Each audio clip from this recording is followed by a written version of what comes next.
My daughter-in-law whined, "Give me your $500,000 in savings. You don't need it." I stared my son straight in the eye and warned, "One more word from her about my money, and I'll deal with her myself." Then I handed her a special birthday present. When she opened it, she screamed in absolute shock. Before continuing, subscribe to the channel and write in the comments what time it is in your region right now. My name is Virgil Morgan. I'm 67 years old, living in Tempe, a neighborhood of Phoenix, Arizona. Spent 38 years as a certified public accountant before I retired, specialized in catching financial fraud. I always believed that honesty and family were the two pillars of a good life. Funny how one of those pillars can rot from the inside while you're busy admiring the paint. My son Patrick wasn't always the man sitting across from me at dinner that evening, avoiding my eyes like a guilty teenager. I remember him at 7 years old, running to show me a drawing he made of our family. 3 stick figures holding hands. "That's you, me, and Mom," he'd said, beaming with pride. That boy grew into a decent young man. Then 5 years ago, he met Danielle Patterson, as she was then. Now Danielle Morgan, my daughter-in-law. She's 34, works as a financial consultant at some mid-tier investment firm. Beautiful woman, I'll give her that. Blonde hair, always perfectly styled. Designer clothes that probably cost more than most people's monthly rent, and a smile that could sell ice to someone living in the Arctic. But I've audited enough companies to know that the prettiest balance sheets sometimes hide the ugliest truth. The first year of their relationship, she played the part perfectly. Sweet, considerate, always asking about my day. "Mr. Morgan, would you like more coffee?" "Mr. Morgan, Patrick told me you collect antique watches. I'd love to hear about them sometime." I actually liked her back then. Thought my son had found someone special. The change was gradual. After the wedding, Mr. Morgan became just Virgil, spoken with a slight edge. The questions about my day stopped. The visits became less frequent, then obligatory. Patrick started canceling our weekly chess games. "Danielle planned something," he'd say, apologetic. "You understand, right, Dad?" I understood, all right. I understood exactly what was happening. I've seen this pattern before, just never in my own home. The isolation technique. Separate the target from their support system, make them dependent on you alone. Classic manipulation. I kept my mouth shut, hoping Patrick would see it himself. That was my first mistake. By the 3rd year of their marriage, they'd moved into my house. Patrick's idea, he claimed. "Just temporarily, Dad, until we save enough for a down payment." Danielle smiled beside him, playing the grateful daughter-in-law. I agreed because he's my son, and what father wouldn't help his child? That was 2 years ago. They're still here. My 3-story house on East Pinchot Avenue, worth $670,000, became their rent-free palace while they saved money. I noticed they weren't exactly cutting back on the lifestyle, though. New car for Danielle every 2 years. Designer bags. Weekend trips to San Diego and Las Vegas. But who was I to judge? It was my son's marriage, his life. Then came that evening. March 12th. A Thursday. I'd made pot roast, something I'd perfected over the years of living alone after becoming a widower. Patrick and Danielle came down to dinner at 7. The tension was immediate. I could feel it in the air like static before a lightning strike. We ate in silence for the first 10 minutes. I'm a man who appreciates quiet, but this wasn't peaceful silence. This was the kind of silence that precedes an explosion. Danielle kept glancing at Patrick, some kind of silent communication passing between them. He kept his eyes on his plate, pushing food around like a child who didn't want to eat his vegetables. Finally, she set down her fork with deliberate precision. The sound of silver on porcelain echoed in the dining room. "Virgil," she said, her voice carrying that particular tone wealthy people use when they're about to ask for money from someone they consider beneath them. "We need to talk about your financial situation." I continued cutting my roast. "My financial situation is just fine, Danielle. Thank you for your concern." "That's not what I mean." She leaned forward, and I could see the calculation in her eyes. This wasn't a spontaneous conversation. She'd rehearsed this. "You're 67 years old. You have $500,000 sitting in savings and investments, doing basically nothing." I set down my knife and fork, looked at her directly. "And how exactly do you know the details of my savings?" She waved her hand dismissively. Patrick mentioned it. I turned to my son. He was staring at his plate like it held the secrets of the universe. Didn't say a word. Didn't even look up. The point is, Danielle continued, her voice rising slightly with impatience, you're retired. You're not going to use that money. You don't travel. You don't buy anything expensive. You just sit here in this house, working on your little watches. She said, little watches, the way someone might say toy trains to a child. Those little watches are antique timepieces worth... Nobody cares, Virgil. Her mask slipped for just a moment, showing the contempt underneath. What matters is that you're hoarding money you'll never spend, while Patrick and I are trying to build our future. We found a beautiful house in Scottsdale, $850,000. We need a down payment of at least $170,000, but with your $500,000, we could put down more, get better mortgage terms, have money left over for renovations. The audacity of it took my breath away, not the request itself, but the entitlement. The absolute certainty that my money, earned through nearly 4 decades of work, somehow belonged to them. So you want me to hand over my life savings, I said slowly, making sure I understood correctly. So you can buy a house in Scottsdale? Not hand over, she said, as if explaining mathematics to a particularly slow student. Think of it as an early inheritance, an advance. You're going to leave it to Patrick anyway, right? So why make us wait until you're dead? Give it to us now, when we can actually use it. The silence that followed felt like falling into a void. I looked at Patrick, my son, the boy I'd raised, put through college, supported through every stumbling block in his life. He still wouldn't meet my eyes. Patrick, I said quietly, you agree with this? He opened his mouth, closed it, opened it again. Dad, it's just, we've been working so hard, and this opportunity? Answer the question. Do you believe I should give you $500,000 because your wife demands it? Danielle slammed her hand on the table. Don't twist this, Virgil. You're an old man living alone in a house too big for you, sitting on money you don't need. We're young. We have our whole lives ahead of us. The money is wasted on you. Something cold settled in my chest. Not anger. Not yet. Something worse. Clarity. I stood up slowly, my chair scraping against the hardwood floor. I walked around the table until I was standing beside Patrick, put my hand on his shoulder. He flinched. Look at me, son, I said. He finally raised his eyes. I saw shame there, buried under layers of weakness and fear. I'm going to say this once, I said, my voice level and calm. The same voice I used when presenting findings to CEOs about embezzlement in their companies. One more word from her about my money, and I'll handle this myself. My way. Danielle laughed, actually laughed. A sharp, brittle sound that bounced off the walls. Your way? What are you going to do, old man? Cut us out of your will? We're already living here rent-free. Patrick is your only child. That money comes to us eventually anyway. You're just being selfish and... I held up one finger. Just one. The gesture silenced her more effectively than shouting would have. That was your one more word, I said quietly. Then I looked at Patrick one last time. You had a choice to make tonight. You made it.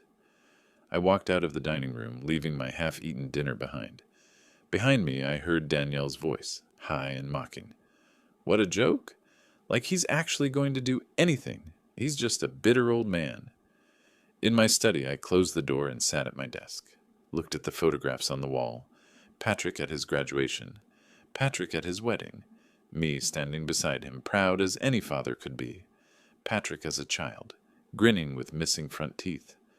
When did I lose him? Or had I already lost him years ago and just refused to see it? I opened my laptop and began typing into the search bar. Estate planning attorneys, Phoenix, Arizona. 38 years as an auditor taught me many things. One of the most important, when someone shows you who they really are, believe them, and document everything. The game, as they say, was on. Though Danielle didn't know it yet, she'd just challenged someone who spent 4 decades finding money. People tried to hide and protecting money. People tried to steal. She wanted my $500,000? She'd just ensured she'd never see a penny of it. Not one single penny. I smiled for the first time that evening. not a happy smile. A predator's smile. Let's see how this plays out. The next morning, I woke at 6, like always. Old habits from decades of being at the office by 7:30. The house was silent. Patrick and Danielle slept late on Fridays, usually until 9 or 10. Their privilege, I suppose, of not having to earn everything they had. I made coffee and descended to my workshop in the basement. This was my sanctuary, had been for 15 years. Workbench along one wall, tools organized with the precision of a surgeon's operating theater, and shelves displaying my collection of antique watches. 53 timepieces, ranging from an 1890 Waltham pocket watch to a 1965 Omega Seamaster. Each one I'd restored myself, learning the craft after retirement. Patience, precision, attention to microscopic detail. Skills that translate well to other pursuits. That morning I had a 1947 Belova on the bench. The balance wheel needed adjustment. Delicate work requiring steady hands and absolute focus. I sat down, pulled the magnifying lamp close, and picked up my tweezers. But I couldn't concentrate. My mind kept replaying the previous evening. Danielle's contemptuous voice, Patrick's silence. That silence hurt worse than her words. In 37 years of raising him alone, I'd never imagined he could sit there and say nothing, while someone demanded I surrender my life savings, like I was some obstacle to be removed. I set down the tweezers and leaned back in my chair. When did it start going wrong? I traced the timeline backward in my mind. 5 years ago, Patrick brought Danielle to meet me for the first time. We'd gone to a restaurant downtown, nothing fancy but nice enough.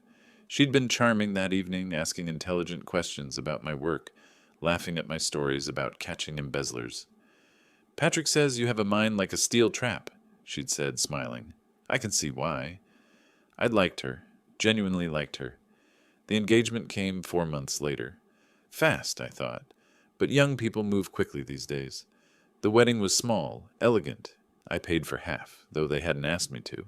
Wanted to. Patrick looked so happy standing at that altar. First year of marriage, everything seemed fine. They visited regularly. Danielle brought homemade cookies once, claimed she'd baked them herself. Later found the bakery box in the trash, but I never mentioned it. Small deception, harmless really. Second year, the visits became shorter, less frequent. Danielle started making small comments. "This house is so old-fashioned, Virgil. Haven't you thought about updating? Do you really need all this space just for yourself? When I'm older, I hope I'm not stuck in the past like some people."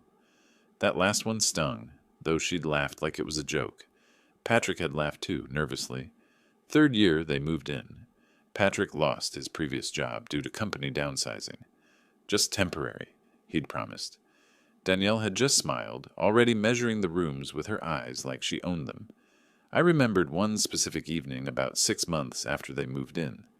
I'd been in my workshop, working on a 1952 Longines. Patrick had come down, standing at the bottom of the stairs, looking uncomfortable.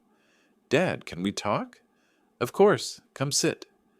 He'd sat at the stool opposite my workbench, picking at a loose thread on his sleeve. "Danielle thinks, we were wondering if you'd consider signing the house over to us. You know, for estate planning purposes. Avoid probate fees later." I'd looked at him for a long moment. "Son, probate fees in Arizona are minimal, and I'm 64 years old, in perfect health. I plan to live here for many more years." "Right, yeah, of course." He stood quickly. "Forget I mentioned it." Danielle thought what? Nothing. Never mind. He'd left without meeting my eyes. I should have recognized the pattern then. But hope is a powerful blindfold. I picked up the Belova again, forcing myself to focus. The familiar rhythm of the work usually calmed me, but not today. Today, every tick of every watch on my shelves felt like a countdown to something. By noon, I'd made my decision. I picked up my phone and searched for the Arizona Association of Certified Public Accountants. Found the referral service, called the number. "I need a recommendation for an estate planning attorney," I told the receptionist, "someone who specializes in asset protection." She gave me 3 names. I called the first one. No answer. Second one, receptionist said he was on vacation for 2 weeks. Third name, Gerald Martinez.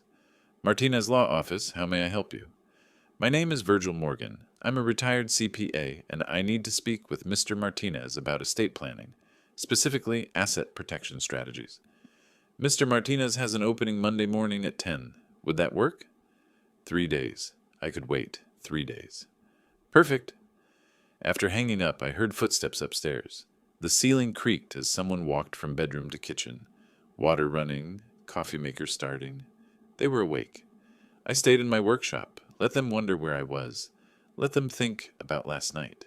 Or not think about it, which seemed more likely. Around 2 in the afternoon, I heard my name called from the top of the basement stairs. Virgil? Are you down there? Danielle's voice. I didn't answer. Virgil, I know you can hear me. Stop being childish. Childish. The woman who demanded $500,000 at dinner was calling me childish. I heard Patrick's voice, quieter. Maybe we should just leave him alone. No, we need to settle this. I'm not living with this tension. I climbed the stairs slowly. They were both standing in the kitchen. Danielle had her arms crossed, foot tapping impatiently. Patrick stood behind her, looking anywhere but at me. We need to talk, Danielle announced. I believe we talked quite enough last night. Look, I may have come on a bit strong, but you need to understand our position. We're trying to build a life here, and you're sitting on resources that could what? Buy you a bigger house, a newer car? What exactly do you need that you don't have? Her face flushed. This isn't about need. It's about what we deserve. Patrick is your son, your only child. That money should what, Danielle? Should automatically be yours because you married him? Should I just hand over everything I worked 40 years to earn because you think you deserve it more than I do? You're deliberately misunderstanding. I understand perfectly. I turned to Patrick. Do you have anything to say? Anything at all? He opened his mouth. I actually felt a flicker of hope. Maybe he'd finally stand up, say something, anything to show he still had a spine. Dad, you know we love you, and we appreciate everything you've done. It's just, times are hard, and if you could help us out, just this once. The hope died. He wasn't going to stand up, not to her, maybe not ever. Times are hard, I repeated flatly. You live in my house, rent-free. Drive cars worth $40,000 each. Take vacations. Buy designer clothes. But times are hard. Danielle's eyes narrowed. You know what? Forget it. We'll figure it out ourselves. We don't need your money or your guilt trips. She grabbed Patrick's arm and pulled him toward the stairs. He followed like a puppet. I stood in the empty kitchen for a long time after they left. That evening I made a list. Not an emotional list, a practical one. The kind I used to make when auditing a company with suspected fraud. Assets, $500,000 in savings and investments. House worth $670,000. Owned outright. Monthly pension of $3,200. Social Security of $2,100. No debts. Liabilities, none financial. But the emotional liability sitting upstairs in my guest bedroom, that was considerable. Options. Traditional will could be contested. Living trust offered some protection, but not enough. If I simply disinherited them, Patrick might actually grow a spine and fight it, manipulated by Danielle's fury. I needed something more elegant, something irrevocable, something that would protect my assets absolutely, while ensuring they served a purpose I believed in. I spent the weekend researching charitable remainder trusts, life estates. Irrevocable trusts. Asset protection strategies I'd seen companies use to shield resources from creditors and hostile takeovers. By Sunday evening, I had the skeleton of a plan. Monday morning, I'd flesh it out with professional help. Patrick and Danielle avoided me all weekend. Fine by me. Let them stew. Let them plan their Scottsdale mansion and dream about my money. Dreams are free, after all. Sunday night, I returned to my workshop. The Belova was finally running perfectly, keeping time with mechanical precision. I held it to my ear, listening to the steady tick-tick-tick. Patience. Precision. Attention to detail. Danielle thought she'd won by intimidating an old man. Patrick thought his silence would somehow make everything work out. They were both wrong. I had 3 days before my appointment with the attorney. 3 days to refine my strategy. 3 days to build something unbreakable. The funny thing about watches, the most complex movements look simple from the outside. Elegant, uncomplicated. But inside, dozens of tiny parts work in perfect synchronization, each piece essential, each action deliberate. I was about to build something similar, and by the time they realized what was happening, every gear would already be in motion, every piece locked into place. Irrevocable, permanent, just. I smiled as I placed the Bulova in its display case. Perfect timing, as always. Monday morning arrived with the kind of clarity that comes after a decision has been made. The appointment with Gerald Martinez wasn't until 10, which gave me time to observe the enemy camp, so to speak. I made breakfast at 7. Scrambled eggs, toast, coffee. The domestic sounds carried through the house. At 7:45, I heard movement upstairs. Footsteps crossing the floor above my head. The shower. Running. Danielle, getting ready for work. Patrick came down first, around 8:15. He stopped in the kitchen doorway when he saw me at the table, reading the newspaper like it was any other morning. "Morning, Dad," he said carefully, like approaching a dog that might bite. "Morning." I didn't look up from the financial section. He poured coffee, the silence stretching between us like a rubber band ready to snap. I could feel him wanting to say something, working up the courage. Finally, "About the other night?" "What about it?" Danielle didn't mean she was just frustrated. "We've been looking at houses for so long, and this one is perfect, and—" I set down the newspaper and looked at him directly. Really looked at him. When had he become so small? Not physically. He was still 6 feet tall, broader in the shoulders than I ever was, but something inside him had shriveled. "Patrick, let me ask you something. When you look in the mirror, do you recognize the man looking back?" He blinked, confused. "What?" "Simple question. Do you like who you've become?" His mouth opened and closed. No words came out. After a moment, Danielle's heels clicked on the stairs. She swept into the kitchen like she owned it, which I suppose she'd convinced herself she did. "Oh, you're up early," she said to me, not quite meeting my eyes. Still embarrassed about her outburst, or at least pretending to be. She grabbed a travel mug, poured coffee. "Patrick, we need to leave in 5 minutes. Don't forget we're meeting the realtor again at lunch." Meeting the realtor, using my money in their fantasies. The audacity was almost impressive. "Still looking at that Scottsdale house?" I asked conversationally. Danielle's back stiffened. She turned slowly, suspicion in her eyes. "Why do you ask?" I shrugged. "Just curious. $850,000 is a significant investment. Hope you've run the numbers carefully. Property taxes in Scottsdale can be surprising." She studied me like I was a puzzle she couldn't solve.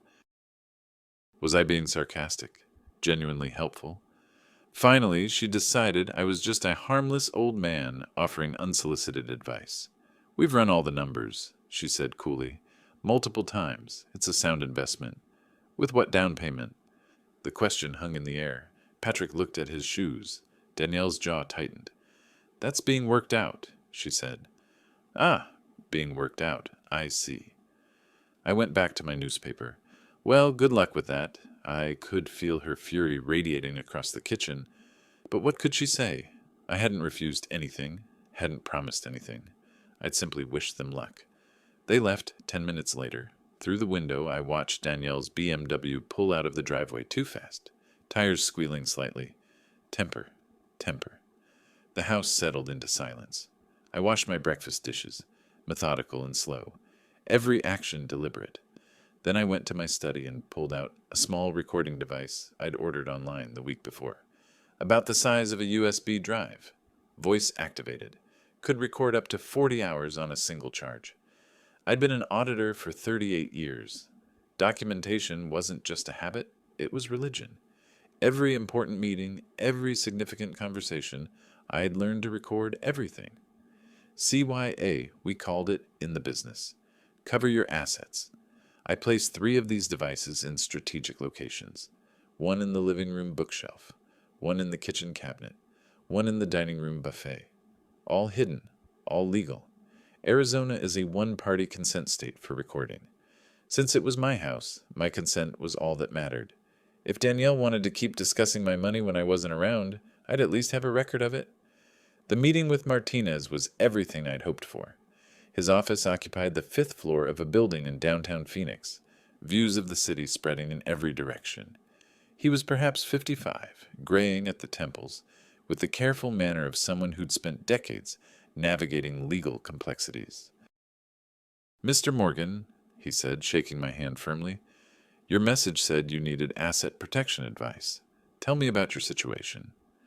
I laid it out clinically, the facts only. My son and daughter-in-law living in my house rent-free for 2 years. The demand for $500,000. My son's inability to stand up to his wife.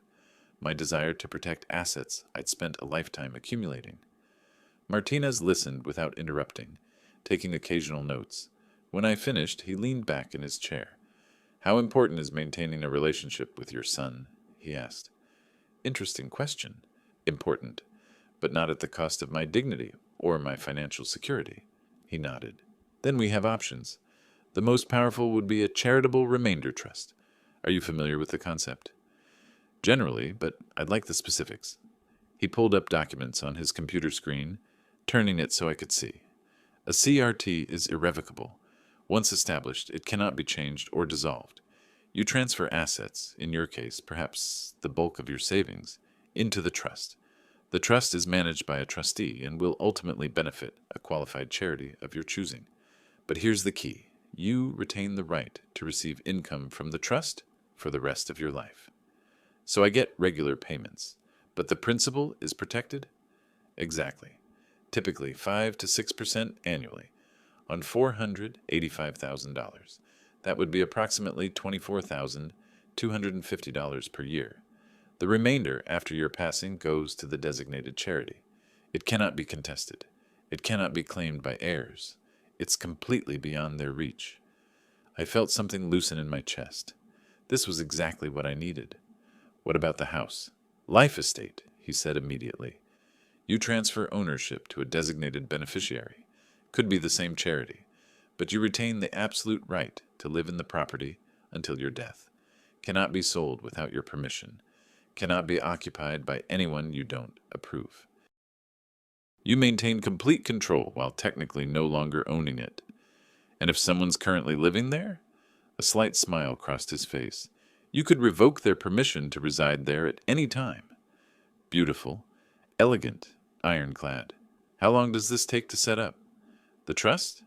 2 to 3 weeks for paperwork, assuming you have a charity selected. The life estate, about the same.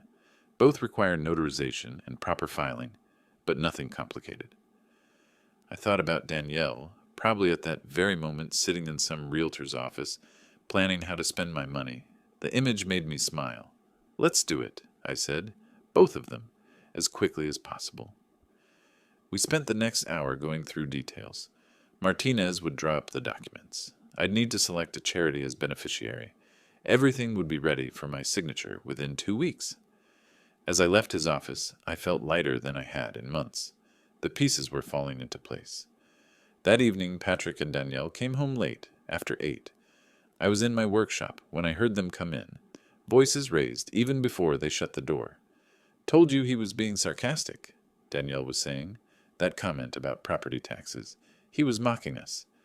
"You don't know that. Maybe he was just what? Trying to help? Wake up, Patrick. He's playing games. But he'll come around. He has to. Who else is he going to leave everything to? The mailman?" I turned off my workbench light and climbed the stairs quietly. Stood in the hallway where I could hear but not be seen. "Maybe we pushed too hard," Patrick said. "Maybe if we backed off for a while." "Back off? Are you insane? We've been waiting 2 years for this opportunity. That house in Scottsdale won't last forever. There are 3 other offers already. We need to move now." "With what money, Danielle? He's not going to give us anything if we keep pressuring him. Then we need to be smarter about it." Her voice dropped, became calculating. "Crying didn't work. Maybe we need to play the guilt card. Your health concerns, our future children. Make him feel like he's being selfish, keeping all that money while his only son struggles." The recording device in the living room bookshelf was catching every word. Perfect. "I don't know," Patrick said weakly. "I do. Trust me. Old men like him, they're sentimental. We just need to find the right button to push. Old men like him. As if I was some generic category, easily manipulated, predictable. She really had no idea who she was dealing with. I went back downstairs silently. Let them plot. Let them scheme. Every word was being recorded.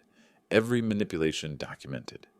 In my workshops, I pulled out my phone and began searching for charities in Arizona. Something meaningful.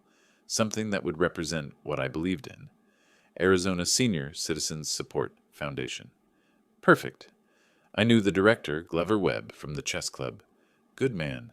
The foundation helped elderly people with medical bills, housing assistance, meal programs, everything that mattered. I sent Glover an email asking if we could meet. Got a response within 20 minutes. Coffee shop near his office, Friday morning. 4 days. The plan was exhilarating.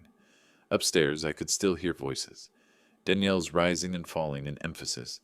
Patrick's quieter, always giving in. When had my son become this? When had he traded his spine for peace in his marriage? But that was his choice. I couldn't save him from himself. I could only protect what was mine. I pulled out a legal pad and began making notes. Timeline. Documents needed. Steps to take. The methodical approach that had served me well for nearly 4 decades. By the time I went to bed, I had a complete plan mapped out. Every action, every date, every contingency. Danielle thought she was playing chess with an amateur. She was about to discover she'd challenged a grandmaster. And in chess, as in life, the quiet moves are often the deadliest. The week that followed was a masterclass in controlled deception. Not lying, exactly. Just allowing them to see what they expected to see. A harmless old man going about his quiet retirement. Wednesday morning, I left the house at 9. Told no one where I was going, because no one asked. Patrick had already left for work. Danielle was upstairs, probably video calling with the realtor again, mentally decorating rooms in a house she'd never owned. My destination, a private investigation firm on the north side of Phoenix. I'd found Thomas Wright through an online search, reviews praising his discretion and thoroughness. Former police detective, 20 years on the force before going private. His office was modest, a single room in a business complex, but the man who greeted me had sharp eyes that missed nothing. "Mr. Morgan, have a seat. Your message said you needed background investigation services." I settled into the chair across from his desk. "My daughter-in-law, Danielle Morgan. She's a financial consultant at Meridian Investment Partners. I need to know if she's as clean as she appears." Wright pulled out a notepad. "What specifically are you looking for?" "Financial irregularities, ethical violations, anything that might indicate she's not as professional as she claims. I've worked in accounting my entire career. I know the signs of someone who bends rules, but I need documentation." "This is personal, I take it?" "Very. She wants access to my money. I want to know who I'm really dealing with." He quoted me a rate. $2,500 for a comprehensive background check, financial records review, and surveillance if necessary. I wrote him a check from my personal account on the spot. "How long?" I asked. 2 weeks for initial findings. 3 if I need to dig deeper. Make it 10 days. I'll pay extra." He smiled slightly. "In a hurry?" "Let's just say I have a timeline." I left his office feeling the familiar satisfaction of a move well played. Information is power. In my auditing career, I'd learned that people who look clean on the surface often have dirt hidden just beneath. Danielle was too smooth, too confident.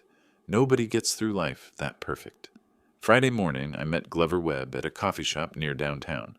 Glover was 61, recently retired from a career in social work, now running the Arizona Senior Citizens Support Foundation. We'd played chess together for 5 years, knew each other well enough to skip the small talk. "Virgil," he said, gripping my hand firmly, "your email sounded serious. What's on your mind?" Over coffee, I explained my situation. Not the emotional aspects. Glover didn't need to hear about my disappointment in Patrick. Just the practical elements. I wanted to establish a charitable remainder trust with his foundation as the beneficiary. Approximately $485,000 to start, with myself as the lifetime income beneficiary. His eyes widened. "That's extremely generous. But Virgil, are you sure? That's a significant commitment." "I'm sure. I've already consulted with an attorney. I need to know if your foundation would be willing to serve as the charitable beneficiary and eventual trustee." "Willing? We'd be honored, but—" He paused, studying my face. "This is about more than charity, isn't it?" I smiled. It's about making sure my money serves a purpose I believe in. Your foundation helps people like me, seniors who need assistance, dignity, support. That matters more to me than leaving wealth to people who see me as an obstacle. Understanding crossed his face. Family trouble? You could say that. I won't pry, but yes, absolutely, we'd be honored to work with you on this. Our lawyer can coordinate with yours to draw up the documents. We spent the next hour discussing details, the Foundation's mission, how the trust would work. What kind of impact $485,000 could make over time? By the time we finished, I felt the rightness of the decision settling into my bones. This wasn't just about protecting my assets from Danielle. It was about making them matter. The weekend brought interesting developments. Saturday morning, Danielle came down to breakfast with a new attitude. Pleasant, almost cheerful. "Good morning, Virgil," she said brightly, pouring coffee. "Beautiful day, isn't it?" I looked up from my oatmeal. "Is it?" Patrick and I were thinking. We've been so stressed about house hunting. Maybe we should take a step back. Relax. We're not in any rush. Her smile was so practiced it could have been painted on. "In fact, we'd love to take you out to dinner tonight. Our treat. What do you say?" The manipulation was so obvious it was almost insulting.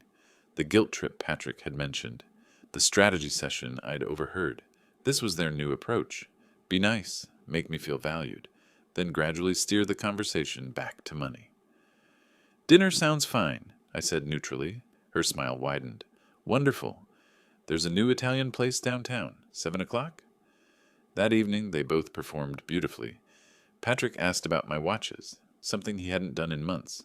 Danielle laughed at appropriate moments, complimented my choice of wine, even reached across the table to pat my hand.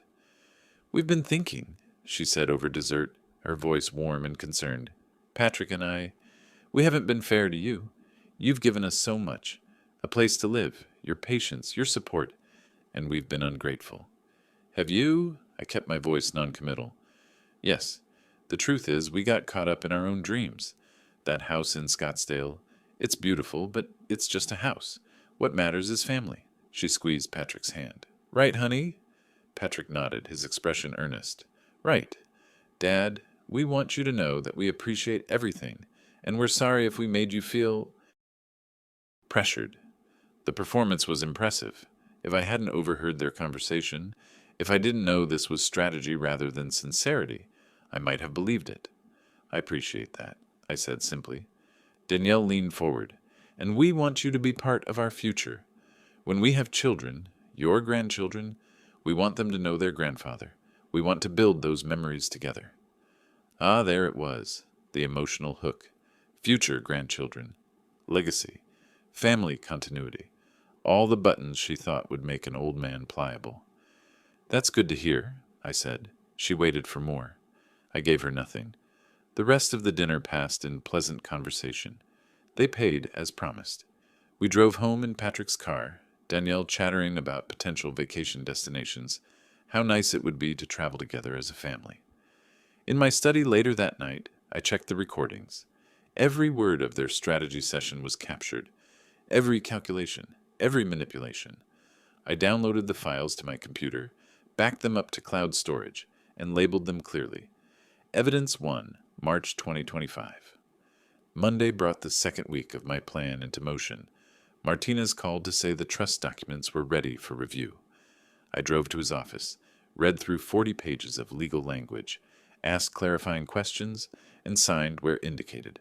The charitable remainder trust was now officially established. $485,000 would be transferred from my accounts within 3 business days. The remainder, $15,000, would stay in my checking account for daily expenses, supplemented by my pension and Social Security. "What about the house?" I asked Martinez. "Life estate documents are ready as well. Same beneficiary, the Arizona Senior Citizens Support Foundation. You retain absolute right of residence until death. Would you like to sign those today, too?" "Not yet. I want to time that carefully. Hold them for now." He nodded, understanding flickering in his eyes. This wasn't just legal protection, this was chess. The next few days I watched, observed, documented. Danielle brought me coffee one morning, asked if I needed anything from the store. Patrick offered to help me with some yard work, something he hadn't done in a year. They were trying so hard to seem caring, attentive, reformed, but I'd also noticed other things. The way Danielle's phone rang constantly with calls she took in private. The expensive shopping bags hidden quickly in the closet when I walked past. The credit card statements that arrived, I saw one on the counter before Patrick snatched it away, showing a balance that made my stomach drop. They weren't cutting back. They were doubling down, spending on credit, probably assuming my money would soon bail them out. Wednesday afternoon, Wright called. I've got preliminary findings. Can you come by? His office was as I remembered, but the file on his desk was thick. He gestured for me to sit. Your instincts were good, he said. Danielle Morgan is not as clean as she appears. I found evidence of 3 separate ethics violations at her firm. She's been using confidential client information to time her personal investments. Not illegal, exactly, but a clear violation of fiduciary duty and her professional code of conduct. How clear? Clear enough that if reported to the Arizona Financial Services Ethics Board, she'd face investigation and likely license suspension. He slid documents across the desk. Dates, transactions, client names redacted for privacy. But the pattern is obvious. I flipped through the papers. Each page was a nail in the coffin of her credibility. There's more, Wright continued. Credit card debt. $47,000 across 4 different cards. Your son knows about maybe half of that. She's been hiding statements, making minimum payments, probably hoping to pay it all off with... He trailed off meaningfully. With my money, I finished. Yes. I sat back, processing. The debt explained the desperation. The ethics violations explained the confidence. She'd been breaking rules for so long, she probably didn't even see them anymore. Is this enough? I asked. For what? To show that someone is not fit to handle large sums of money, not trustworthy, not ethical. He met my eyes. Mr. Morgan, this is enough to ruin her professionally if it came out. Is that what you're planning? I'm planning, I said slowly, to protect myself. What happens to her is a consequence of her own choices. I paid him the balance, took copies of everything, and drove home with the files locked in my trunk. Added them to my growing collection of evidence, the recordings, the financial documents. Now Wright's investigation. Everything documented, everything irrevocable. That evening I sat in my workshop, not working on watches, but simply thinking. In 2 weeks, all my money would be safely locked away. The house documents were ready whenever I chose to sign them. I had evidence of Danielle's financial misdeeds and her manipulation. The trap was set. Every piece was in place. I just needed to decide when to spring it, and that's when I understood how to repay them. Not with anger, not with cruelty, but with the same cold, methodical precision I'd used to catch embezzlers my entire career. Let them think they were winning. Let them believe their performance was working. Let them plan and dream and scheme, and then at exactly the right moment, show them the truth, that they'd never had a chance at all. I pulled out my calendar and marked a date in late May. Danielle's birthday. Perfect. Every good reveal needs the right stage, and I was going to give her a birthday present she'd never forget. The following week passed in a carefully choreographed performance. I played my role perfectly. The softening old man, perhaps reconsidering his position, showing signs of weakness that Danielle could exploit. On Tuesday morning, I left a financial magazine open on the kitchen table, deliberately positioned so she'd see the article about estate planning mistakes. I watched from my study as she photographed the pages with her phone, probably sending them to Patrick with some message about how I was finally coming around. Let her think that. By Wednesday afternoon, the trust transfer was complete. My bank account, which had shown $500,000 for years, now displayed $15,000. The rest sat safely in the charitable remainder trust, completely beyond anyone's reach except mine. I received the confirmation letter from Martinez, filed it in my study with all the other documentation. The life estate documents sat in a sealed envelope on my desk. I'd signed those closer to the reveal. Timing was everything. Thursday brought an interesting development. I came home from the chess club to find Patrick in my study, standing near my desk with guilt written across his face. The envelope with the life estate documents was slightly askew. "Dad," he said, jumping back like he'd been caught stealing, "I was just looking for a pen. There's a cup full of pens right there on the desk, I said calmly, gesturing to the obvious container. Right. Yeah, I didn't see them. He backed toward the door. Found one in the kitchen anyway. After he left, I checked the envelope. The seal was intact, but it had definitely been moved. They were getting nervous, starting to snoop. Good. Nervous people make mistakes. That evening, I organized all my evidence into a single file box. Wright's investigation report detailing Danielle's ethics violations and hidden debt. The recordings of their manipulation conversations. Copies of credit card statements I'd photographed when Patrick left them on the counter. The trust documents. Everything I'd need, organized chronologically with labeled tabs. I also pulled out a file I'd been working on separately.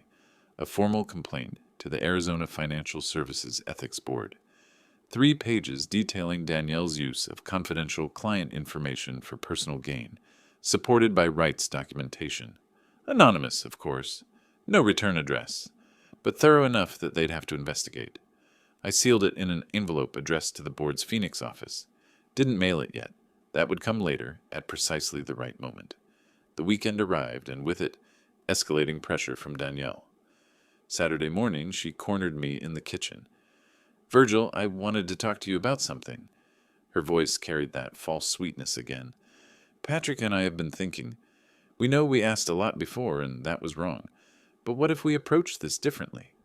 I poured coffee slowly, not looking at her. Differently how? What if you just loaned us the money? Say $300,000 for the down payment. We'd pay you back, with interest. 5% annually. We'd draw up proper paperwork, make it official. That way, you're not giving anything away. You're making an investment in your son's future. The audacity was breathtaking.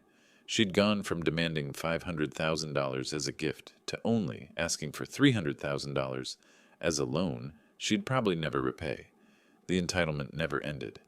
I'll think about it, I said. Her eyes lit up. She actually thought she was winning. Really? Thank you, Virgil. Take all the time you need. Well, not too much time. The house in Scottsdale is getting other offers, but I said I'll think about it. I walked past her toward my workshop. Behind me, I heard her pull out her phone, probably texting Patrick.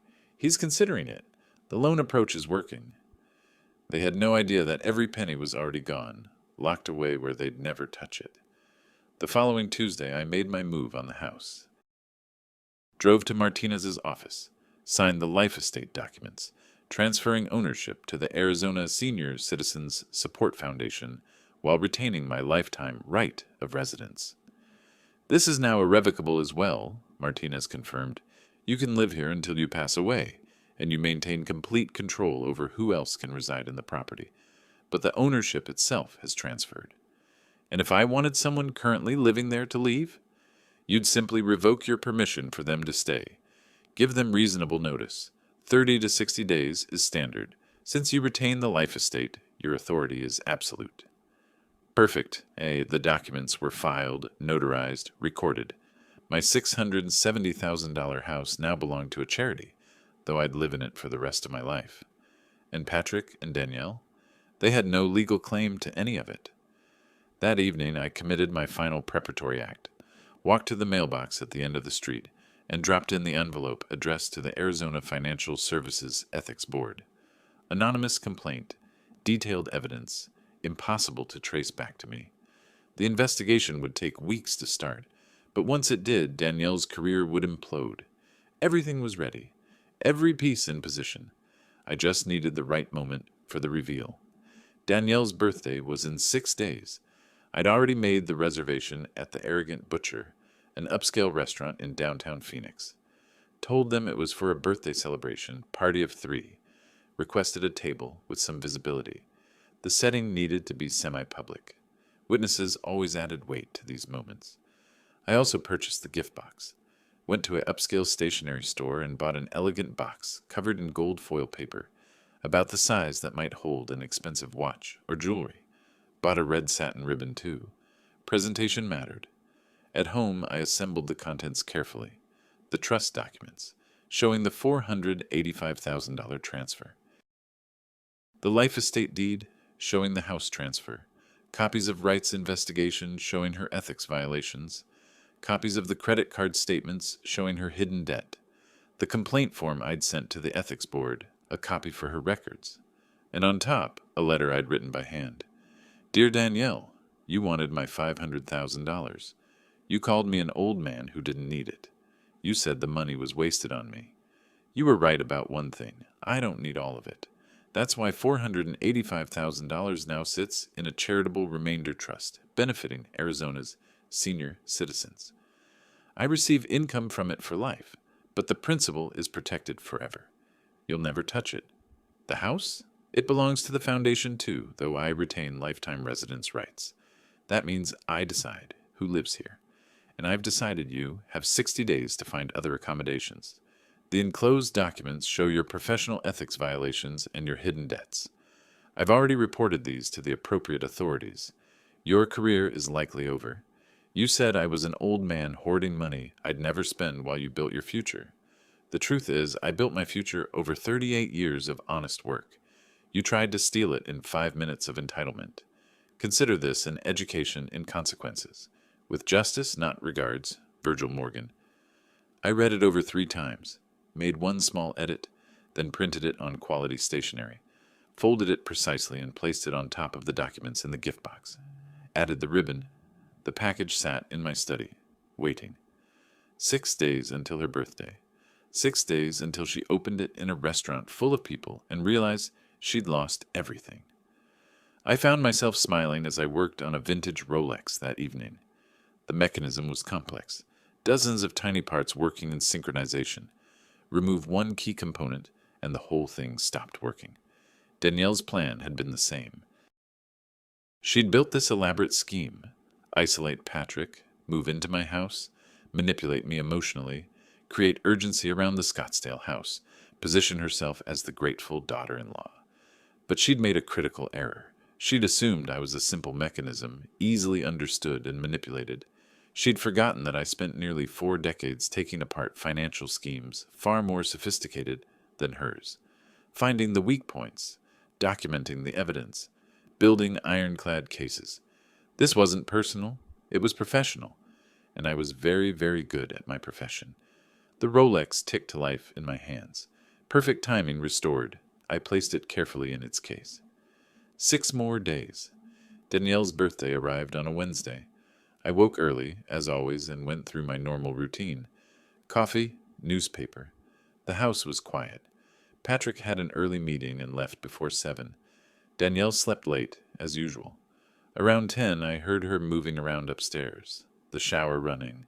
She came down an hour later, dressed casually but carefully.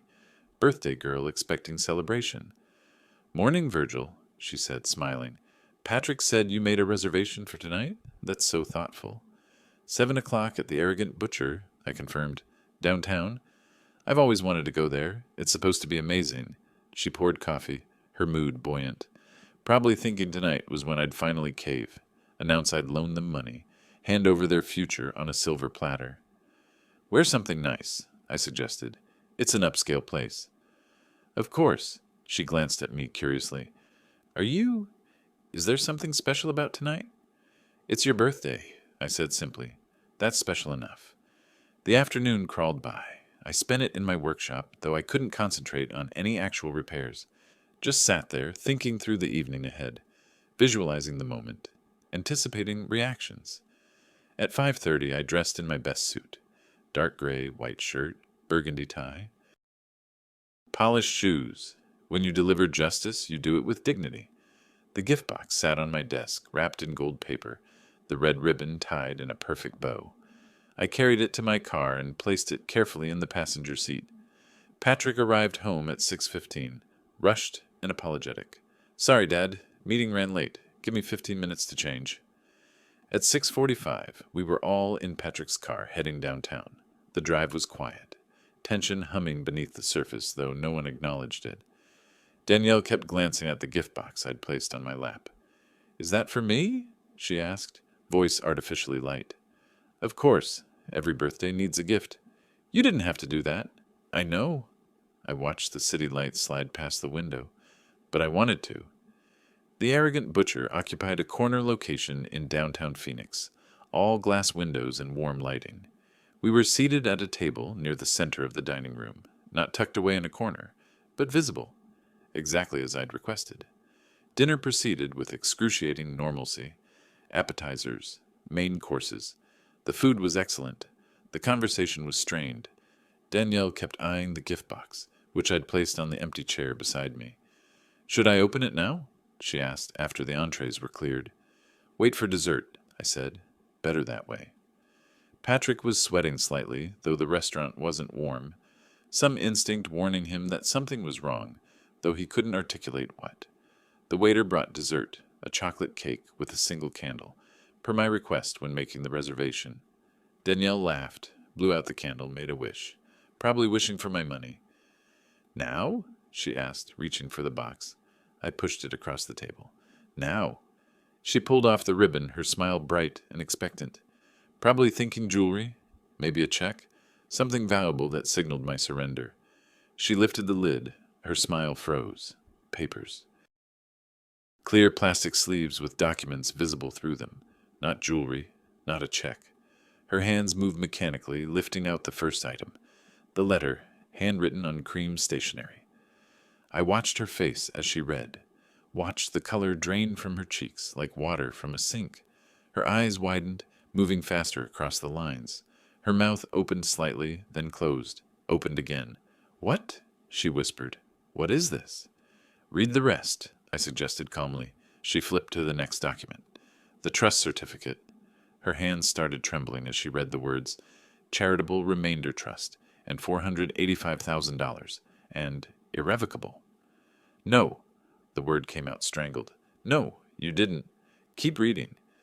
The life estate deed was next. Her face went from pale to gray. She looked up at me, and for the first time, I saw genuine fear in her eyes. "You gave away the house?" Her voice rose, attracting glances from nearby tables. "You gave away—" "I transferred ownership while retaining lifetime residence rights," I corrected. "The distinction is important. And yes." Patrick had grabbed some of the papers, reading frantically. His face matched hers now, that same bloodless shock. "Dad, what did you do?" he asked, voice barely above a whisper. Danielle was still digging through the box. She found Wright's investigation report. Her hands shook so violently the papers rustled. When she got to the section about her ethics violations, she made a sound somewhere between a gasp and a sob. "How did you—" She couldn't finish the sentence. "Professional investigation," I said. "Very thorough. You've been using client information for personal trades. That's a terminable offense. The report's already been filed with the ethics board. I imagine you'll hear from them soon." "You reported me?" Her voice cracked. "You're trying to destroy my career?" "I'm not trying anything. I've already done it. Your career destroyed itself when you broke professional ethics codes. I just documented it." She was crying now, mascara running down her cheeks. Several nearby tables were watching openly. Patrick sat frozen, papers scattered in front of him, his face a mask of disbelief. "The money," he said. "All of it? Protected. Irrevocably. You can't contest it, can't claim it, can't touch it. I receive income from the trust for life. After I'm gone, it funds senior citizens programs. Seems more useful than buying you a house in Scottsdale." Danielle's hands clenched into fists. The fear in her eyes transformed into rage. "You spiteful old man! You did this to punish me for asking for help? For wanting a better life?" "No," I said quietly. "I did this because you demanded what wasn't yours, called me useless, manipulated my son, and plotted to steal from me the moment you thought I'd surrendered. You wanted my money? You demonstrated exactly why you'd never deserve it." "We're family," she practically shouted. Half the restaurant was watching now. "You're supposed to help family. Family doesn't call me a useless old man hoarding money I don't need. Family doesn't move into my house rent-free and then demand I finance their lifestyle. Family doesn't hide $47,000 in debt while planning to steal my life savings." Patrick's head snapped up. 47,000. What 47,000? I gestured to the credit card statements in the pile. "Your wife's secret debt. 4 cards you don't know about. She was planning to use my money to pay them off without telling you." Patrick grabbed the statements, face going even paler if that was possible. Danielle, is this real? She wasn't looking at him. She was staring at me with pure hatred, tears streaming down her face, chest heaving. I will fight this. I'll get lawyers. I'll contest everything. You can't just... I can. I did. And your lawyers will tell you the same thing mine already confirmed. It's legal, it's irrevocable, and it's done. I stood, pulling out my wallet and dropping $200 bills on the table. That should cover dinner. Enjoy the rest of your birthday. I looked at Patrick one last time. You have 60 days to find other housing. Life estate rights are mine alone. I'm revoking your permission to live in my house. Dad, his voice broke. You had every opportunity to stand up for what was right. You chose silence. That was your choice. This is mine. I walked out of the restaurant, leaving them sitting there surrounded by the wreckage of their plans. The gift box, the papers, the truth they couldn't escape. Behind me I heard Danielle's voice, high and desperate. Someone help us. He's stealing our inheritance. Someone. But the restaurant patrons just watched, some with sympathy, some with that satisfied look people get when they see justice served. I drove home alone, parked in my driveway, walked into my house that was no longer legally mine but would be my home until I died. In my workshop, I sat at my bench and pulled out the 1952 Longines I'd been meaning to restore. The mechanism was frozen, hadn't run in decades. But with patience, with precision, with the right tools applied at the right moments, even the most broken things could be made to work again. The house was quiet, peaceful, mine. I picked up my tools and began to work. Outside, the phoenix sun was setting, painting the sky in shades of orange and gold. Somewhere across the city, Danielle was probably still crying, still raging, still trying to figure out how she'd lost everything in the span of a birthday dinner. And Patrick. Patrick was probably beginning to understand the cost of his silence. I smiled as the first screw came loose in my hands. Justice wasn't about revenge.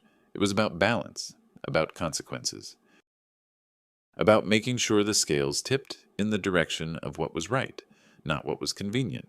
The Longines would run again, just needed time, patience, and someone who knew what they were doing. Same as everything else in life. They came home 2 hours after I did. I heard the car pull into the driveway, the doors slam with more force than necessary, footsteps on the porch, then the front door opening. I stayed in my workshop, listening to the chaos unfold above my head.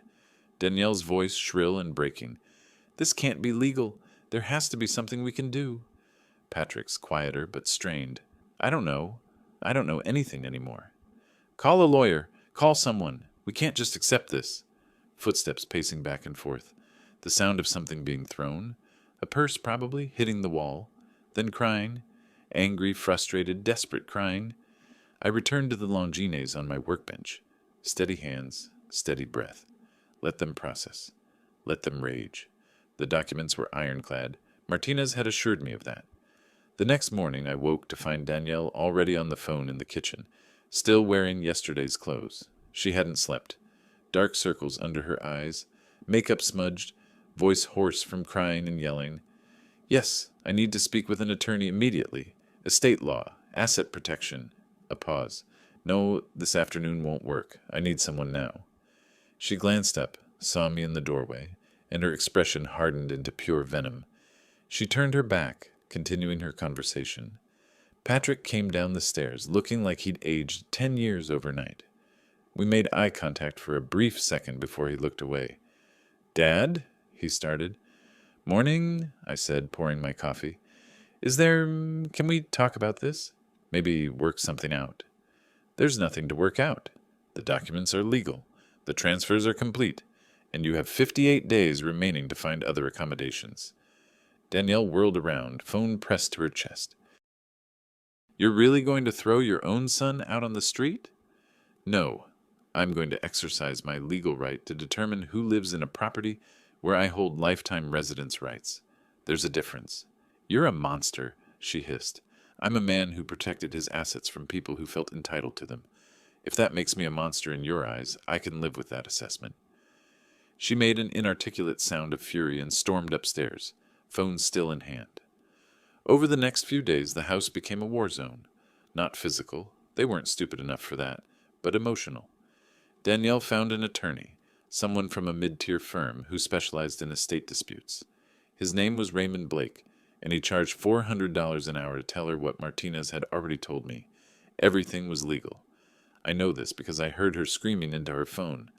What do you mean there's nothing we can do? He gave away $500,000.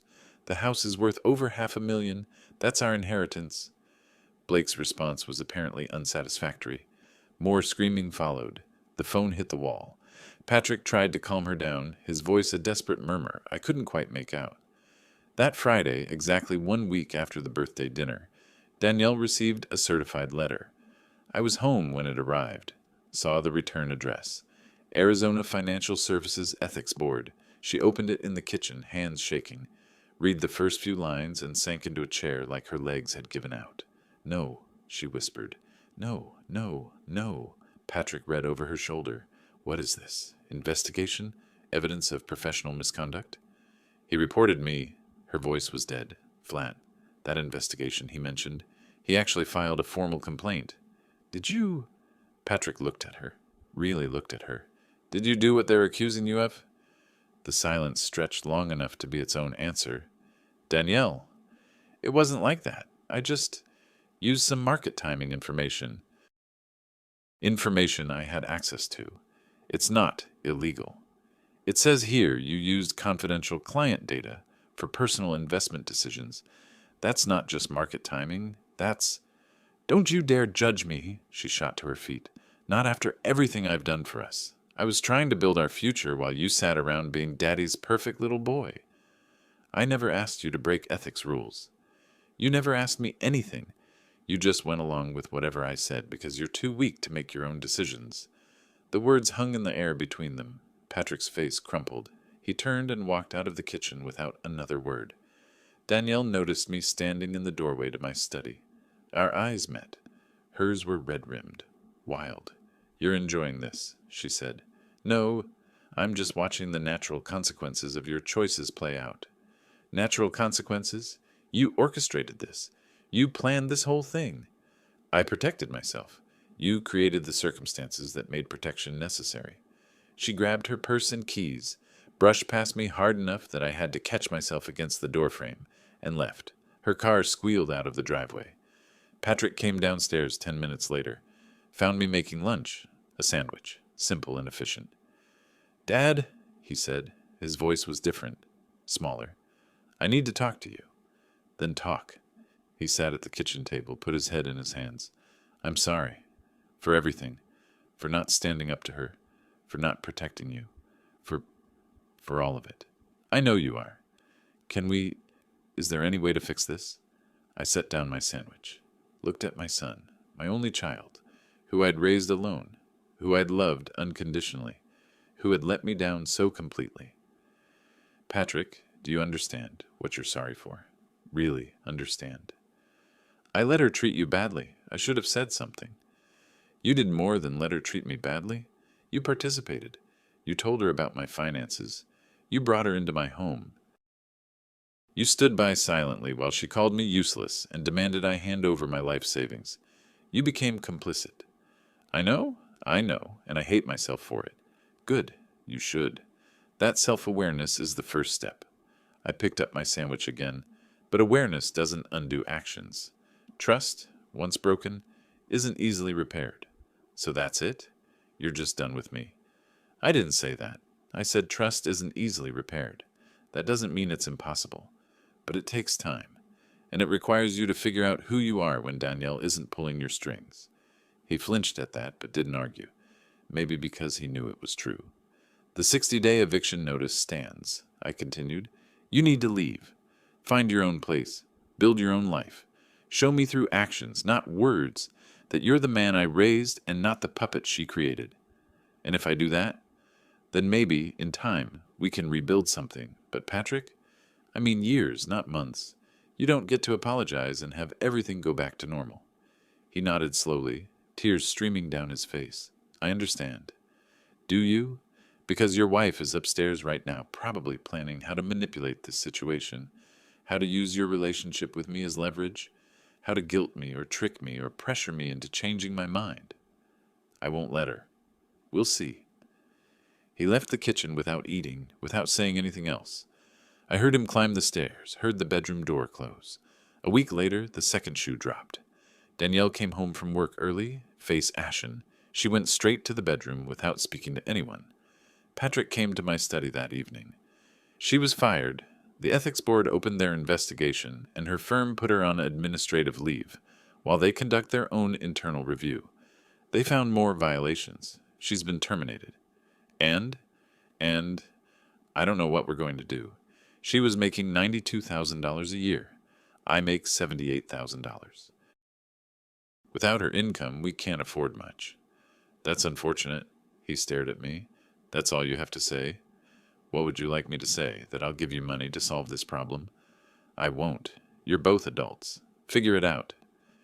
We have $23,400 in savings. That won't last long. Then I suggest you start looking for apartments you can afford on your salary alone. He opened his mouth, closed it, opened it again. You really have changed. No, Patrick. I finally stopped pretending that enabling your poor choices was the same as helping you. There's a difference. 2 weeks later, mid-June, I saw them looking at rental listings on their laptop, arguing in hushed whispers about neighborhoods, square footage, what they could afford. Danielle tried one more time to change my mind, came to my study while Patrick was at work, knocked on the doorframe. Can we talk? She asked. Please? I gestured to the chair across from my desk. She sat, hands folded in her lap. The fight had gone out of her. She looked tired, defeated, smaller somehow. I'm sorry, she said, for everything. I was wrong. About the money, about how I treated you, about everything. Can we start over? Can we just forget all this and try to be a family? No, she blinked.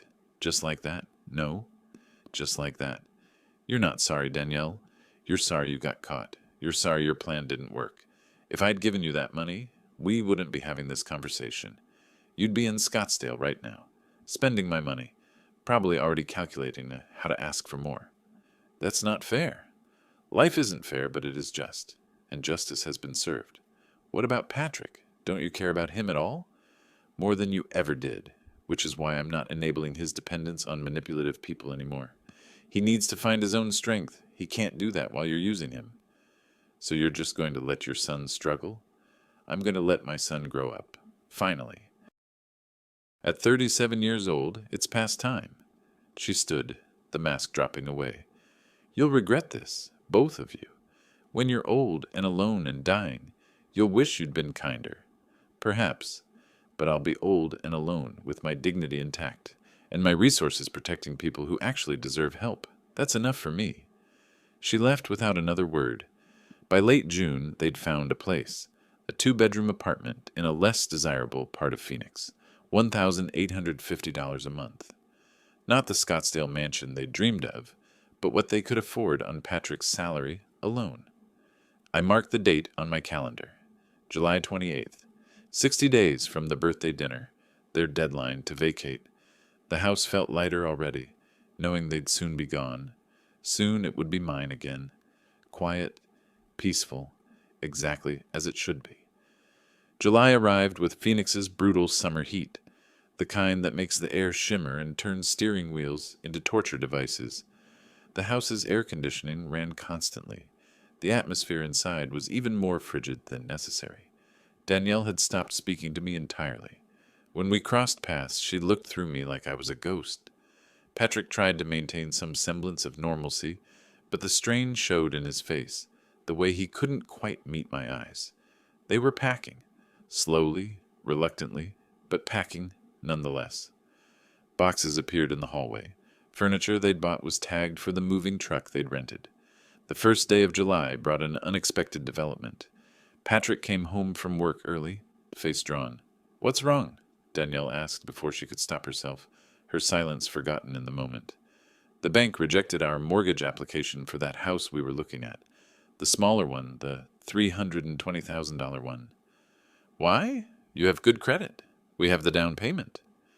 They said they cited your ethics investigation and job loss as reasons, called you a financial liability.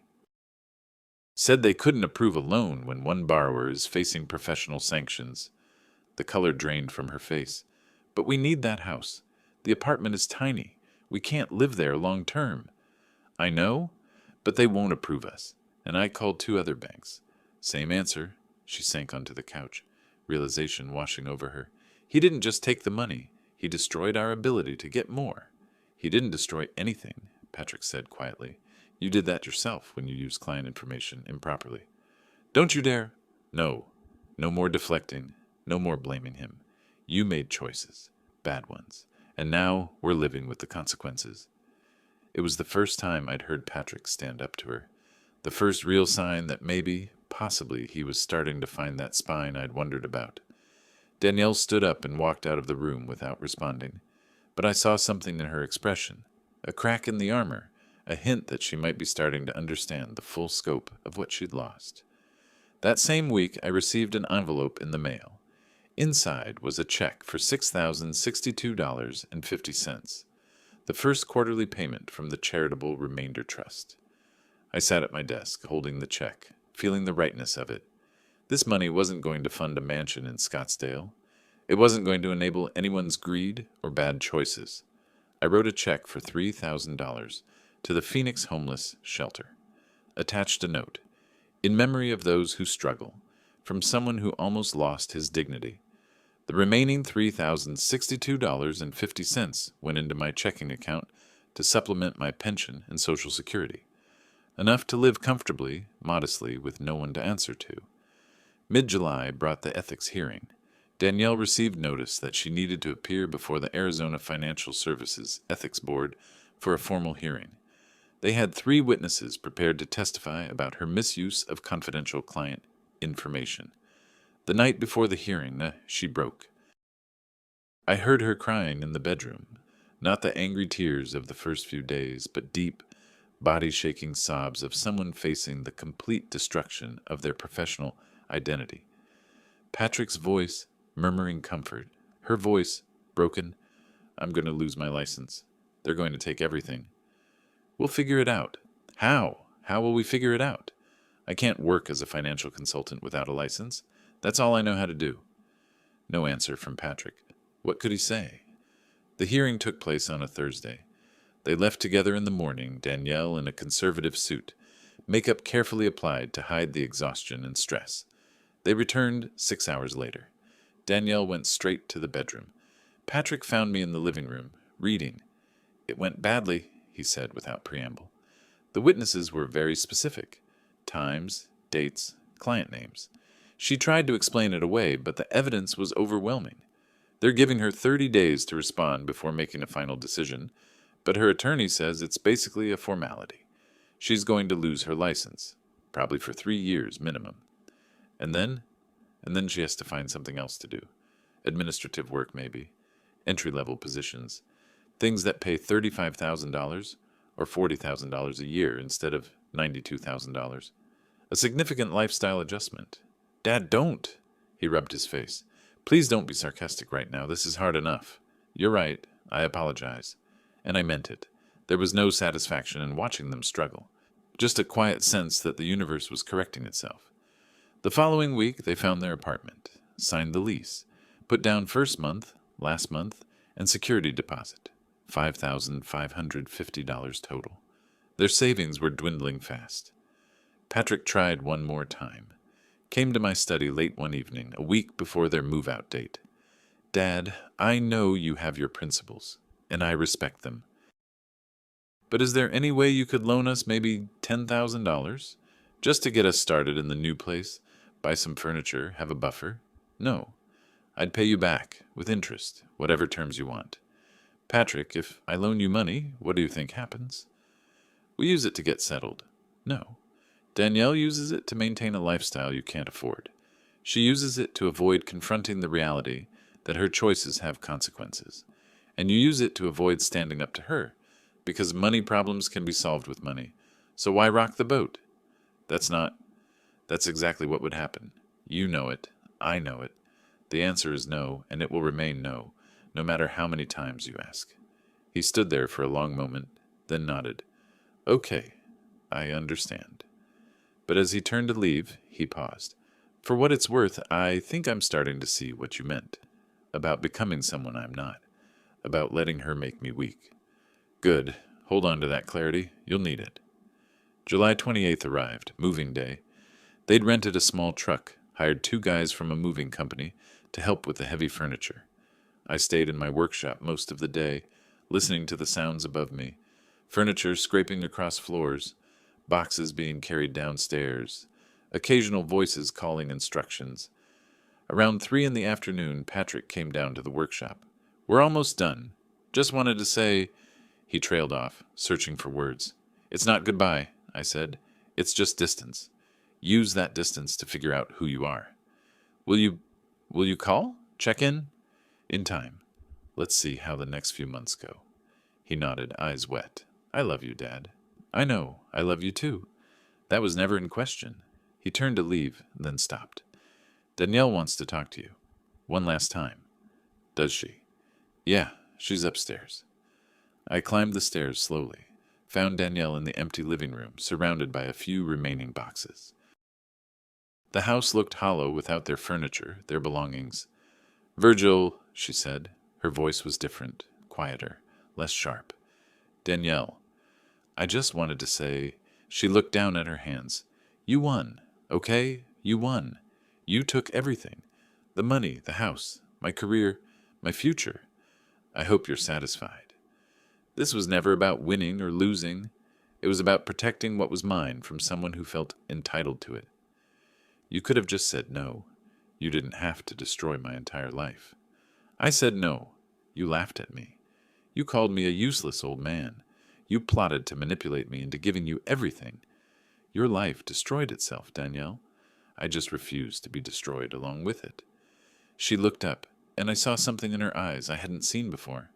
Not anger, not hatred, just exhaustion, and maybe, finally, the beginning of understanding. I hope, she said slowly, that you never have to feel as small as you've made me feel. I felt that small every day you were in my house, demanding my money, treating me like an obstacle. The difference is I didn't deserve it. You did. She flinched, nodded once, picked up her last box and walked toward the door. At the threshold she paused. For what it's worth, I am sorry. Not for getting caught. For actually doing it. For becoming someone who would treat an old man like garbage because I wanted his money. Then learn from it. Be better. She walked out without responding.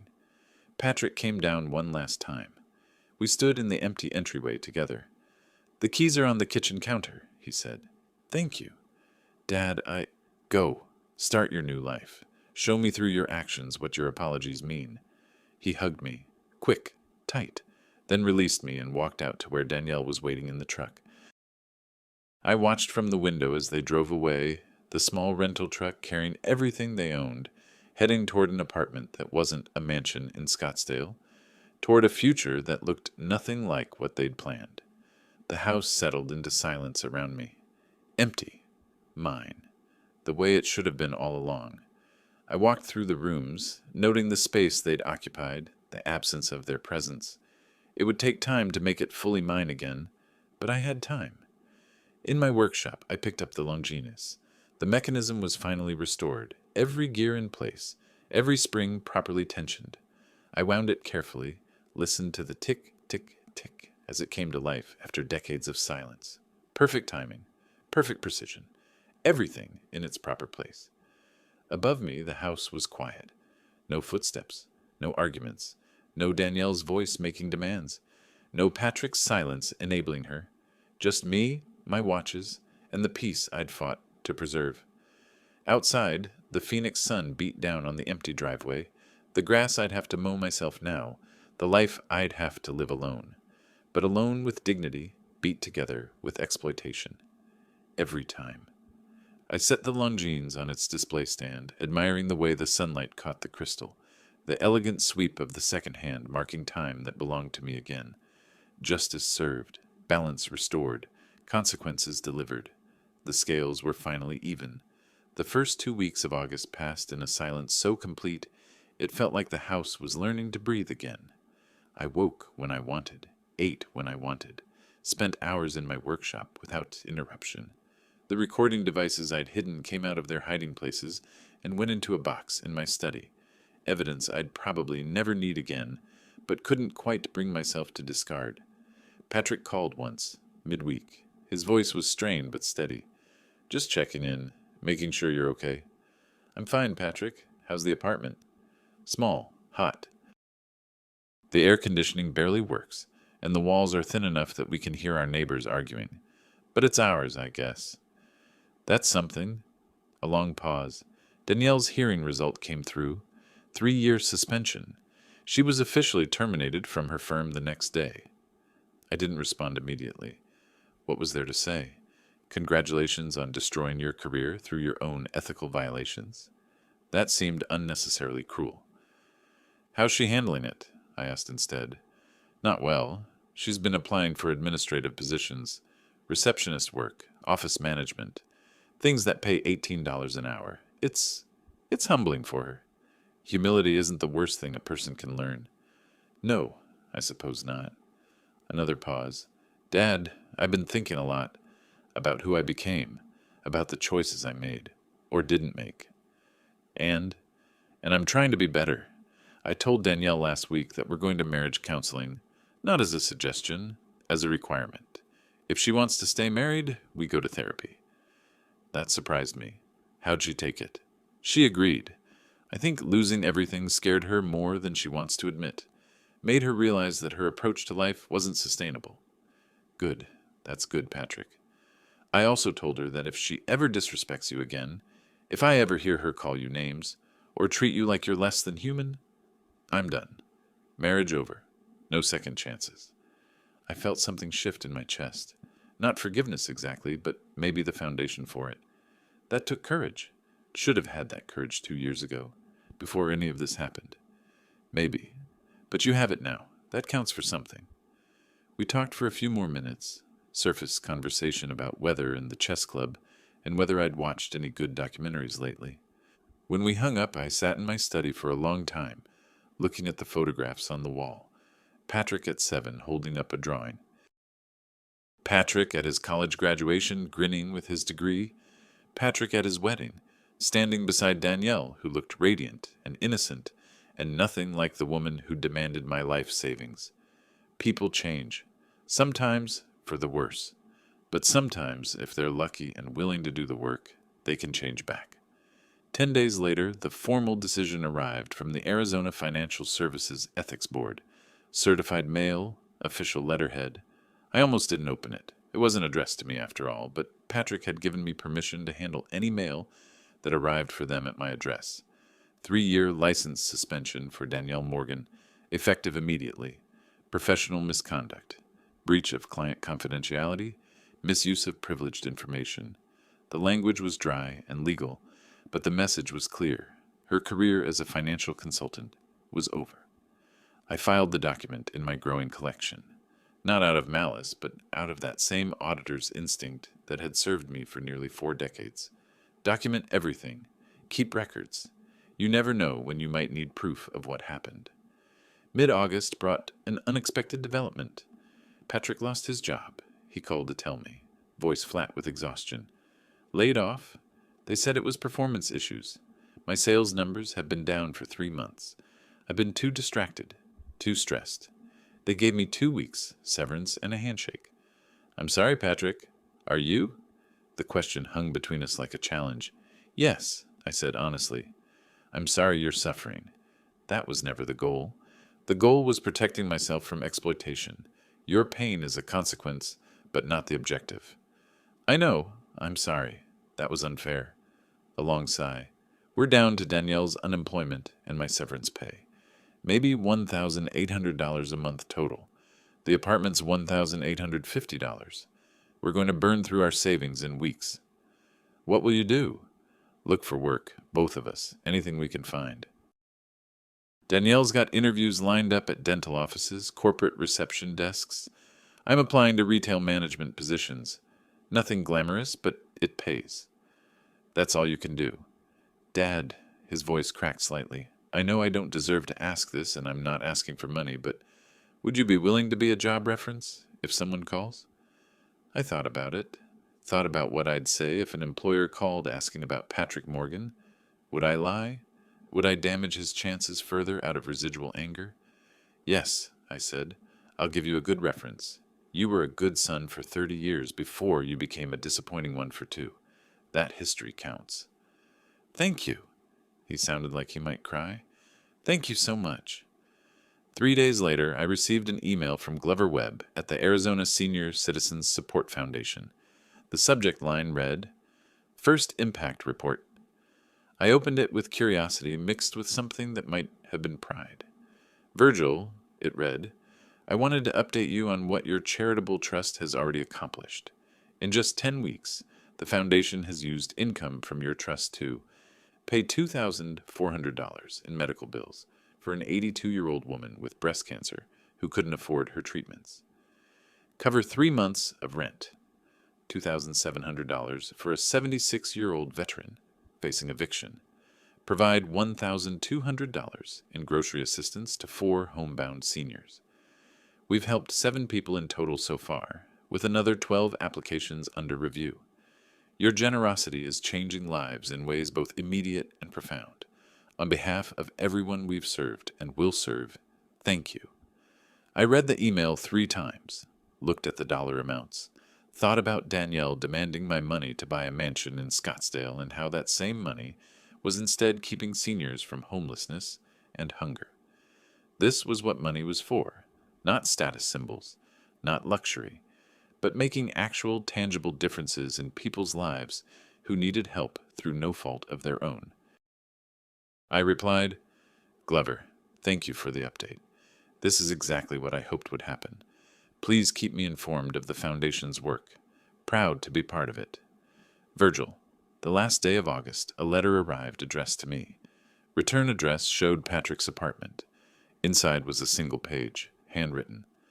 Dad, this isn't asking for anything. Just wanted you to know where things stand. I got a job. Retail management at a sporting goods store. $48,000 a year. It's about $30,000 less than I was making before, but it's honest work and the hours are manageable.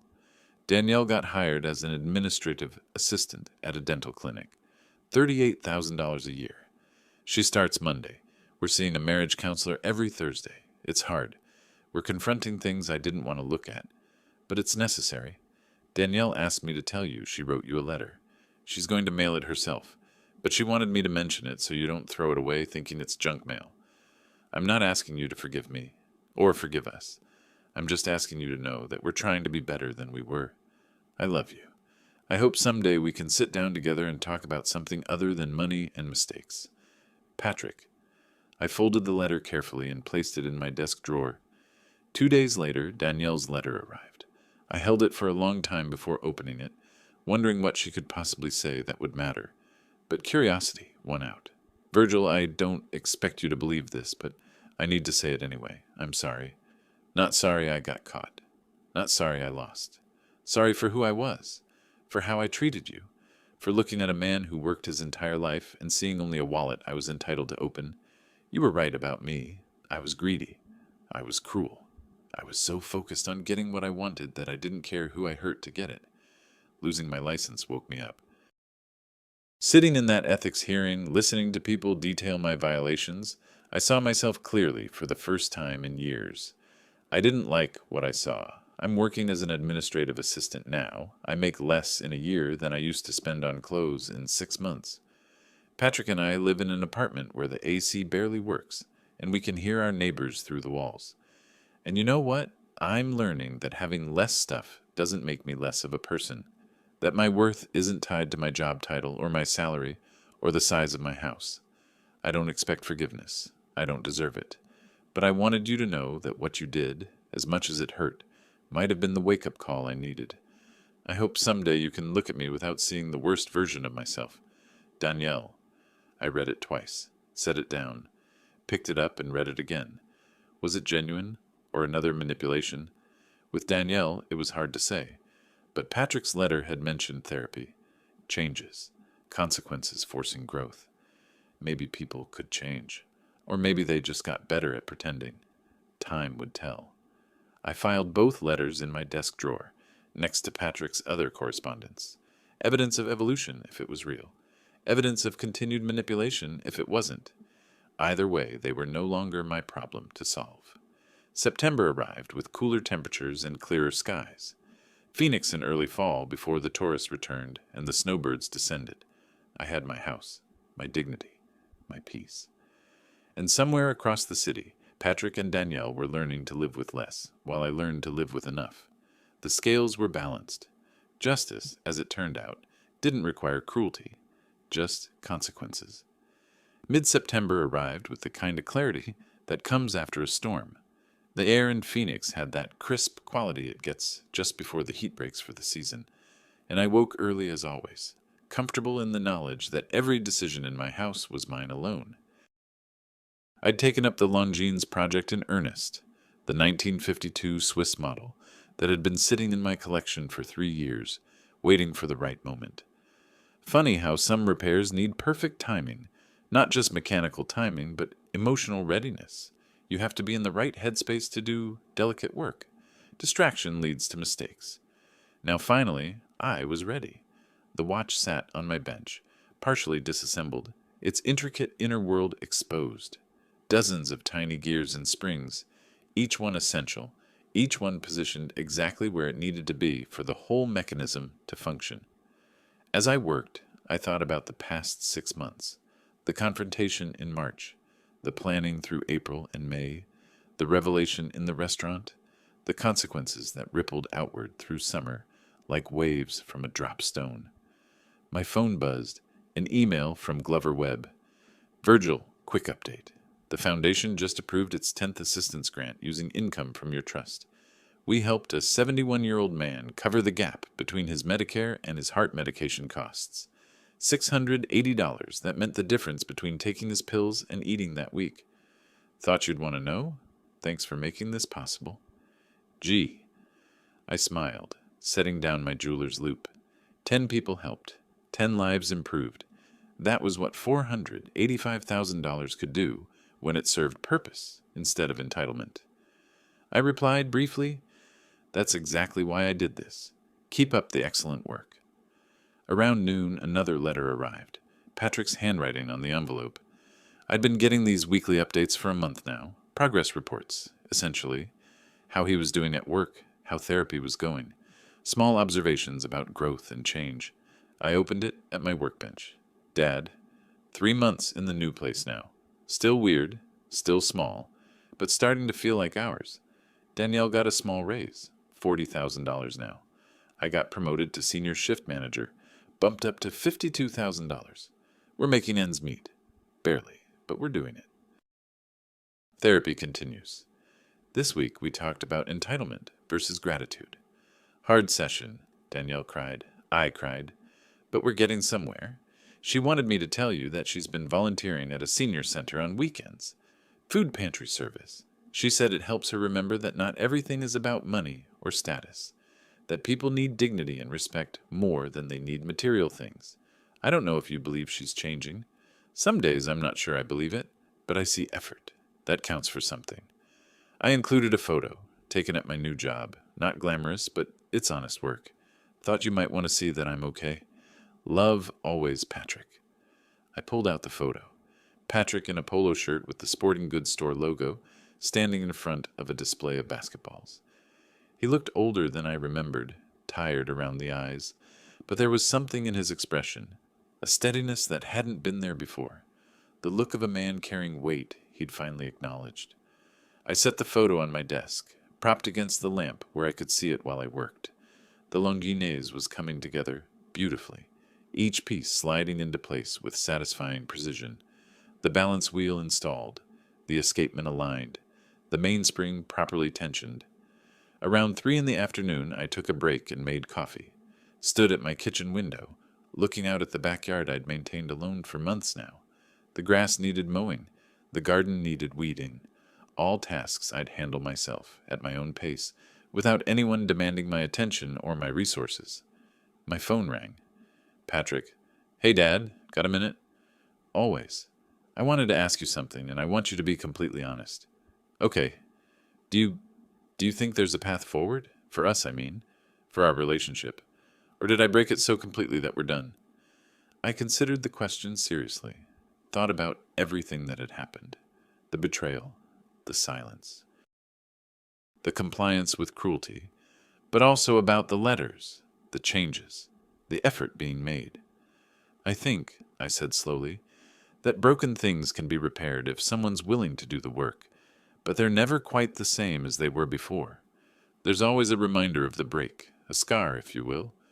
I can live with scars if you can. Then yes, there's a path forward, but it's going to take time, a lot of time. I understand. Relief flooded his voice. Thank you. That's all I needed to know. Patrick, one more thing. Yeah, I'm proud of you, for standing up to Danielle, for demanding therapy, for rebuilding your life instead of wallowing. Those are hard things. You're doing them anyway. Silence on the line. Then quietly, thanks, Dad. That means everything. We talked for a few more minutes about inconsequential things. His work, my chess matches, a documentary about watchmaking I'd seen, normal conversation between a father and son, free of tension or desperation. When we hung up, I returned to my workshop and the Longines. By evening, it was complete. Every gear installed, every jewel in place, every spring properly wound. I held the watch to my ear and listened to the tick-tick-tick that marked the resumption of time after decades of silence. Then I set it gently on the testing stand and let it run. Would check it tomorrow to verify timekeeping accuracy. Good work couldn't be rushed. I made dinner, grilled chicken, rice, steamed vegetables. Simple, efficient, exactly what I wanted. Ate at my own table in my own house with no one to challenge my choices or demand explanations. After cleaning up, I moved to my computer and opened my chess program. Glover was online, as usual around this time. We started a game, trading moves while exchanging brief messages about foundation business and upcoming community events. Your trust is making a real difference, Glover typed between moves. Board meeting next month. Want to attend? See what you built? I'd like that, I replied. Send me the details. We played for an hour, the game ending in a draw, both of us too evenly matched, too familiar with each other's strategies. Good chess partners were hard to find. I was lucky to have one. As the sun set over Phoenix, painting my workshop windows in shades of orange and purple, I sat back in my chair and let myself feel content. Not happy, exactly. Happiness felt too simple for what I was experiencing, but satisfied, at peace, vindicated in the choices I'd made. I'd protected what was mine. I'd served justice without cruelty. I'd set boundaries and enforced them. I'd shown my son that dignity matters more than keeping the peace. And maybe, just maybe, I'd given Patrick and Danielle a chance to become better people than they'd been. The Longines sat on its stand, ticking away perfect time. The watch that had been frozen for years, brought back to life through patience and precision and the right tools applied at the right moments. Not unlike my own life, really. I thought about the past 6 months, about Danielle's face when she opened that gift box, about Patrick's silence finally breaking, about the choice I'd made to protect myself instead of sacrificing my dignity for an illusion of family harmony. Some people might think I was cruel, cold, unforgiving, but I'd learned something in 38 years as an auditor. Sometimes the kindest thing you can do is refuse to enable destruction. Sometimes love means letting people face consequences. Sometimes saving someone requires letting them hit bottom. I hadn't destroyed my son's life. I'd saved him from the person he was becoming. The money I'd protected was helping strangers now. People who needed it for survival, not luxury. Seniors who'd worked their entire lives and found themselves struggling anyway. That mattered. That meant something. And Patrick and Danielle were learning to live within their means, to value work and honesty and growth over status and acquisition. Maybe they'd make it, maybe they wouldn't, but either way they'd do it without my money and without my approval being held hostage. I picked up the Longines and examined it in the fading light. The crystal was perfectly clear. The dial was immaculate. The hands swept around the face with mechanical precision, each second marked exactly as it should be. Perfect timing, perfect balance, everything in its proper place, just like justice, just like life, when you had the courage to defend it. Outside my window, Phoenix settled into evening. Somewhere in the city, Patrick and Danielle were probably making dinner in their small apartment, talking about their days, going to therapy, trying to build something real. And here I was, in my house that technically belonged to a charity, but would be mine until I died, surrounded by my watches and my peace and my hard-won dignity. The scales were balanced. The scores were settled. The accounts were closed. Justice wasn't about revenge. It was about making sure that consequences matched actions. That greed led to loss. That manipulation led to isolation. That cruelty led to loneliness. But also that growth was possible. That change could happen. That even broken relationships could heal, given enough time and enough honesty. I set the Longines carefully in its display case, next to the Belova I'd repaired back in March when this all started. 2 watches, 2 repairs, 2 resurrections, both keeping perfect time now. I smiled as I turned off the workshop light and headed upstairs. Tomorrow I'd check the Longines for accuracy, play chess with Glover, maybe call Patrick and suggest we meet for coffee sometime next month. But tonight, I'd just sit in my living room, in my house, in my life that I'd fought to preserve, and be grateful that I'd had the wisdom to recognize manipulation and the courage to stop it. Fairness, I'd learned, wasn't about giving everyone what they wanted. It was about giving everyone what they'd earned. And in that regard, I'd been perfectly, precisely, justly fair. The house settled around me, quiet and peaceful and mine. If you liked this story, please like this video, subscribe to the channel, and share your impressions of this story in the comments.